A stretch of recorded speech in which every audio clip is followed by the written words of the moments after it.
কি জেলখানাগুলো তো প্রায় সময়ই খালিই দেখা যায়। এখানকার মানুষ এতটাই একে অপরকে বিশ্বাস করে যে তারা অনেক সময় বাবা মায়েরা তাদের ছোট বাচ্চাদের স্টলে রেখে দোকানের ভেতরে কেনাকাটা করতে যায় কোনো ভয় ছাড়াই। আইসল্যান্ডের অন্যতম প্রধান আকর্ষণ হল নর্দার্ন লাইটস। আবারও ব্লোরিয়াসিয়াম।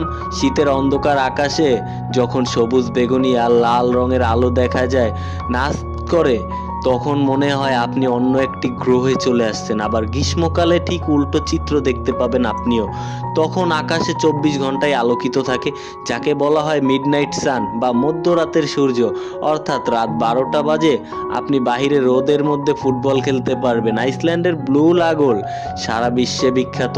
এটি একটি বিশাল প্রাকৃতিক গরম পানির পুল, যার পানি হালকা নীল রঙের হয়ে থাকে। এই পানিতে গোসল করা স্বাস্থ্যের জন্য খুব ভালো মনে করা হয়। এছাড়া এখানকার ঝর্ণাগুলোকে আপনাকে মুগ্ধ করেই ছাড়বে, যেমন সেলিয়াসাম ফন্সেন।